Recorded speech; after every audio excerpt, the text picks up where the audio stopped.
Hello, नमस्कार। कोविड-19 के इस मुश्किल घड़ी में बच्चों, हम सभी लोग अपने घरों में रहकर कार्य करने के लिए थोड़ा मजबूर हैं। लेकिन मुंबई महानगर पालिका ने आपको घर बैठे ही पढ़ाने या यूं कहें अध्ययन करने का एक मौका दिया है, जो कि हमारे महानगर पालिका के चैनल द्वारा आपको वीडियो के रूप में लेसन प्रसारित किया जाएगा। और उस लेसन के जो विषय हैं वो आपके स्क्रीन पर दिखाई देंगे और उसके टॉपिक भी आपको स्क्रीन पर ही दिखाई देंगे। तो चलिए शुरू करेंगे हम आज का अपना लेसन। शुरू करेंगे हम आज का अपना लेसन और वह कौन सा होगा? वह होगा कक्षा छठी से, जैसा कि स्क्रीन पर आपको दिखाई दे रहा है। और छठी कक्षा में हमारा आज का जो विषय है वह विषय है गणित। गणित विषय के अंतर्गत हमारा जो आज का पाठ है वह है आपके पाठ्य पुस्तक में पहला ही पाठ, ज्यामिति की मूलभूत संकल्पनाएं। Lesson number 1, basic concepts in geometry. और हमारा आज का घटक होगा points, line segments, line and rays, अर्थात बिंदु, रेखाखंड, रेखा और किरण, जो कि भूमिति, ज्यामिति, ज्योमेट्री की बहुत बेसिक आकृतियां हैं। और हर आकृति की शुरुआत बिंदु से ही होती है। बिंदु से ही रेखाखंड, बिंदु से ही रेखा, बिंदु से ही किरण बनती है। और मैं हूँ आपका वर्चुअल मार्गदर्शक अजय कुमार मौर्य, MCGM के वर्चुअल क्लासरूम दादर से। चलिए हम शुरू करते हैं अपना आज का लेसन। तो सबसे पहले बच्चों हम कुछ उदाहरण को समझते हैं। और यह उदाहरण आपके घर में आपने देखा होगा, आपके मम्मी, आपके बहन के पास होगा। और ये क्या है, आप ध्यान से देखिए।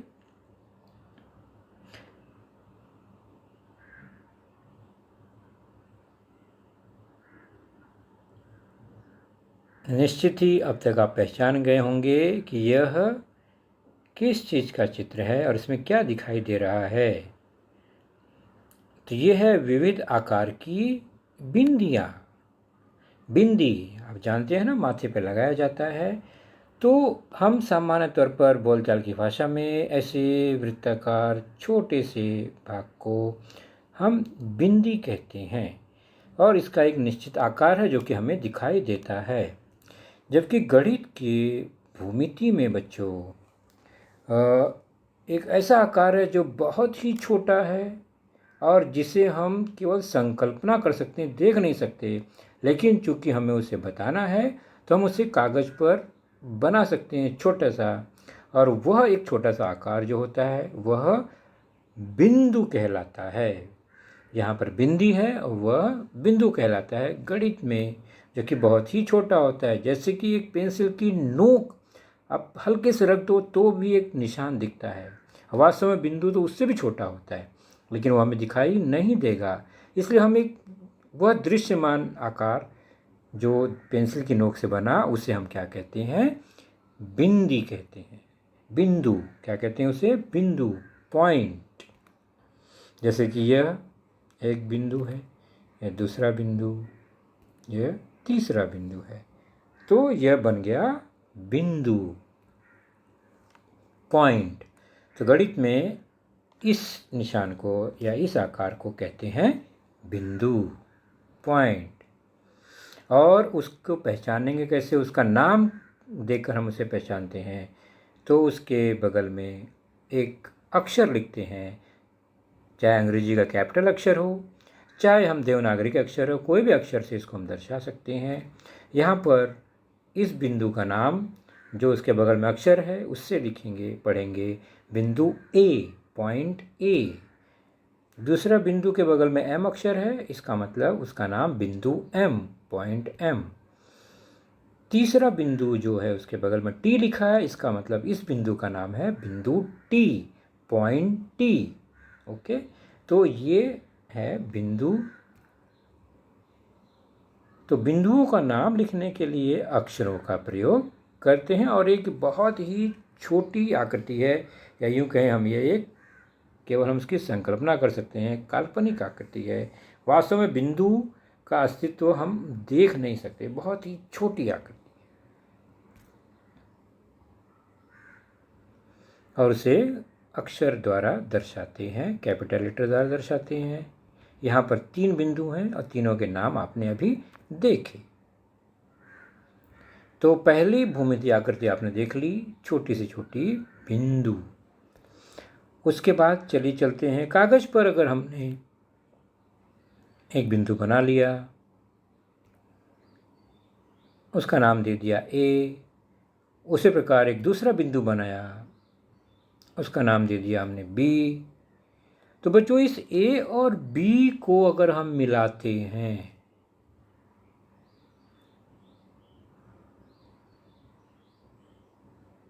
तो यह एक धागे नुमा रचना बन गई सीधी। इसके ए और बी जो हैं वो अंतिम बिंदु हैं, आखिरी है, उसके लेफ्ट में और उसके राइट में कुछ नहीं है। तो ऐसी आकृति जिसके दोनों तरफ अंत बिंदु हैं, सीधी है, उसे कहते हैं रेखाखंड, लाइन सेगमेंट। क्या कहते हैं? रेखाखंड। और इस आकृति का नाम होगा उसके अंत बिंदुओं से रेखाखंड ए बी, रेखाखंड A B, line segment A B. तो ए और बी के नाम से ही इसका नाम है, और इन किनारे वाले दोनों बिंदुओं को अंत बिंदु कहते हैं। तो इसमें अंत बिंदु ए है और अंत बिंदु बी है।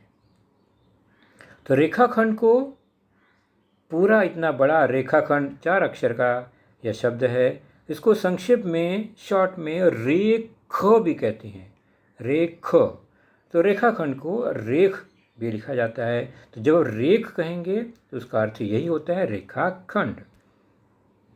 तो इस रेखाखंड ए बी को शॉर्ट में रेख ए बी लिखते हैं। तो रेखाखंड ए बी को रेख ए बी लिखते हैं। तो आपने पहचान लिया रेखाखंड या रेख क्या होता है। चलिए इसी चर्चा को आगे बढ़ाते हैं, 1-2 उदाहरण लेते हैं, तब आप समझ जाएंगे कि रेखाखंड या लाइन सेगमेंट क्या है। यह कागज, उस पर आकृति बनाई हमने, बिंदु P और दूसरा बिंदु Q बनाया। तो इन दोनों बिंदुओं को जोड़ने वाला जो घटक है, भाग है, वह क्या है? वह P से Q तक का एक आकृति बन गया, जिसे हम कहते हैं रेखाखंड। ये सीधी होनी चाहिए, इसका नाम है रेखाखंड PQ, और इसको शॉर्ट में क्या कहेंगे? रेख PQ। और इसमें P अंत बिंदु है और Q भी अंत बिंदु है। तो यहाँ पर रेखाखंड को संक्षेप में रेख भी लिखा जाता है, ये हमने जान लिया। तो रेखाखंड PQ को रेख PQ कहेंगे। तो रेखाखंड PQ को रेख PQ लिखते हैं। तो P और Q अंत बिंदु हैं दोनों। तो रेखा PQ को अगर हमने उल्टा लिख दिया, रेख PQ को उल्टा लिखा रेख QP, तो भी चलता है, क्योंकि दोनों तरफ अंत बिंदु हैं। तो आप P पहले Q बाद में, Q पहले P बाद में, इसको उल्टा लिखने पर कोई फर्क नहीं पड़ता, दोनों नाम सही है और एक ही आकृति के हैं। और ये दूसरी भूमितीय आकृति ही थी रेखाखंड, लाइन सेगमेंट या रेख, जिसे केवल सेगमेंट भी कहा जाता है। 2 आकृतियां हमने देख लिया, बिंदु और रेखाखंड या रेख। चलिए अब हम देखते हैं कुछ उदाहरण को, नई आकृति को। यह आपने जाना, यह है 2 अंत बिंदु और उसको मिलाने वाला यह रेखाखंड। तो इसका नाम है रेखाखंड PQ या रेख PQ। लेकिन बच्चों, अगर ये इसके अंत बिंदु हो ही न, मतलब ये जो अंत बिंदु दिखाई दे रहा है वो अंत बिंदु न होकर वो बीच में कहीं हो जाए और यह जो टुकड़ा है दोनों तरफ असीमित बढ़ जाए, यानी कहाँ तक बढ़ेगा कोई पता नहीं, तो इस आकृति का नाम हो जाएगा रेखा, लाइन। तो जब हम रेखा कहते हैं गणित में, तो रेखा का मतलब होता है वह आकृति जो असीमित है, उसकी लंबाई असीमित है, हम उसको माप नहीं सकते। और रेखाखंड क्या है, उसका छोटा सा टुकड़ा है। तो ये असीमित जो बढ़ने वाली आकृति है इसका नाम है रेखा, लाइन।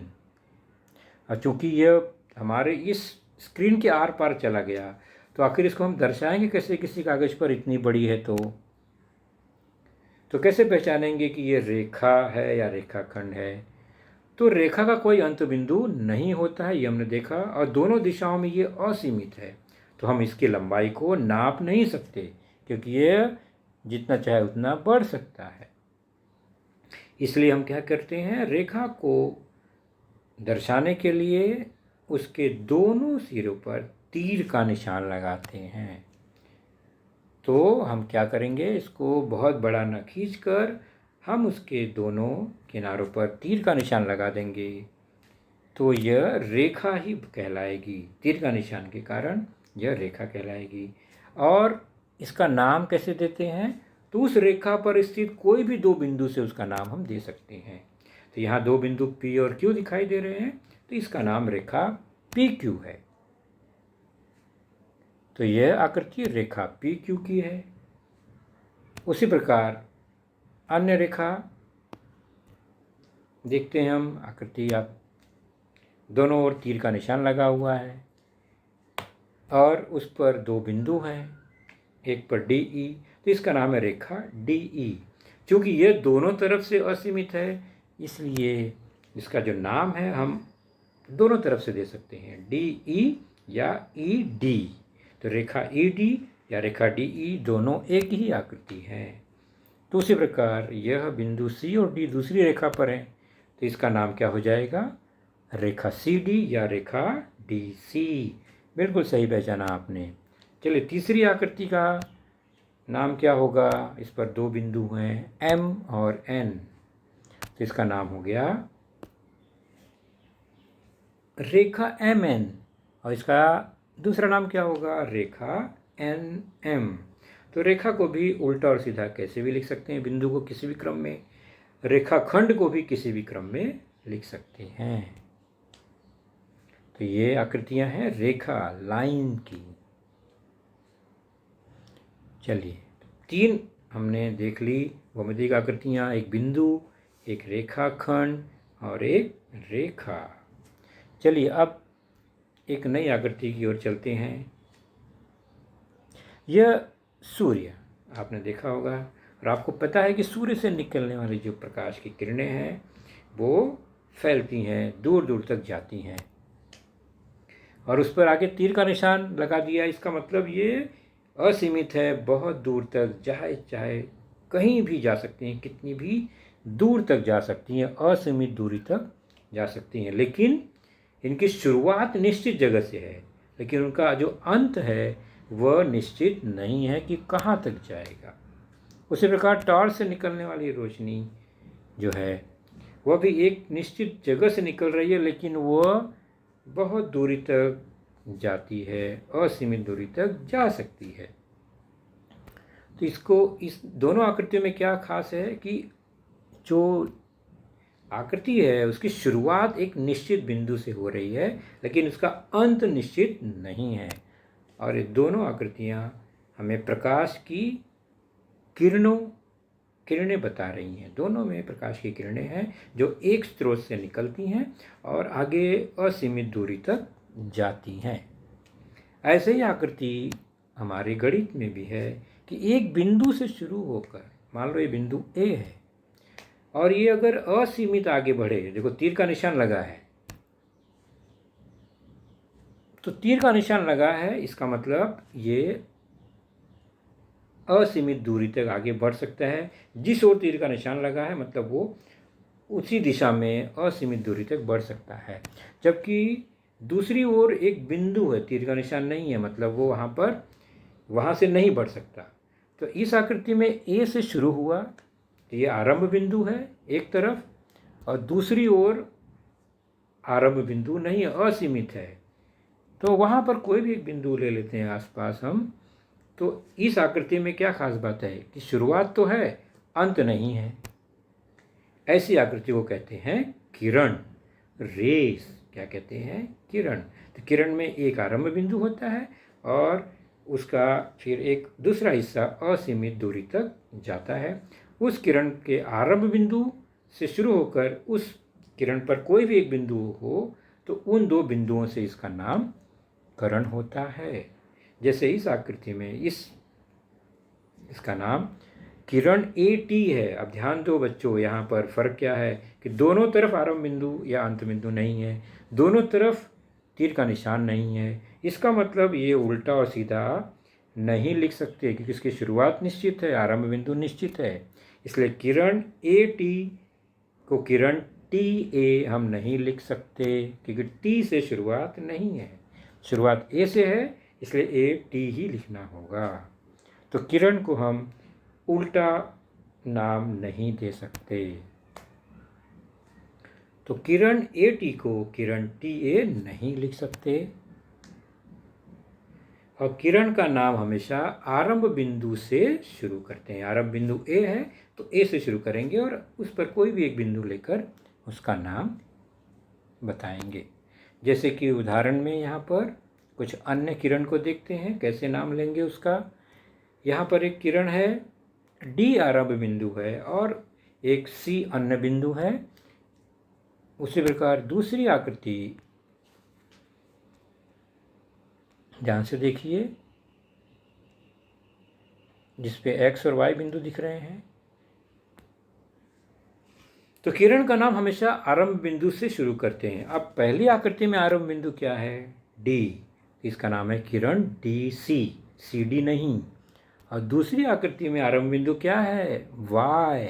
Y से शुरू होकर X की ओर जा रहा है, इसका नाम है किरण YX। तो किरण का नाम हमेशा आरंभ बिंदु से शुरू करते हैं। चलिए, अभी हमने जो सीखा उस पर आधारित कुछ प्रश्न। हमने आज कितनी आकृतियों का परिचय लिया? 4। एक बिंदु, एक रेखाखंड, एक रेखा और चौथी किरण। तो यहाँ पर आकृति आएगी और आपको पहचानना है कि यह किसकी आकृति है। ध्यान से देखिए और फिर अपने उत्तर को इस बॉक्स में लिखिए। तो आकृति को पहचानिए, कहाँ अंत बिंदु है, कहाँ आरंभ बिंदु है, कहाँ तीर का निशान है। ये सब देखकर हमें पहचानना है कि ये चारों जो आकृति है वह किसकी है। ये क्या वो बिंदु की है, क्या वह रेखाखंड या रेख की है, या वह रेखा की है, या वह किरण की है। तो बच्चों, आप लोग निश्चित ही से समझेंगे और अपने नोटबुक पर इसका उत्तर जरूर लिखेंगे। तो बच्चों, आपने देखा आज का लेसन, उसके प्रमुख मुद्दों को ध्यान से बार बार दोबारा देखकर समझने का प्रयास कीजिए, क्योंकि एक बार देखने पर किसी को भी वो पूरा मुद्दा समझ में नहीं आता। तो जैसे ही हम 2 बार 3 बार देखेंगे तो हमें वह समझ में आने लगेगा। और इसके आगे की जानकारी जो होगी बच्चों, वह निश्चित ही हमारे अगले वीडियो में होगी।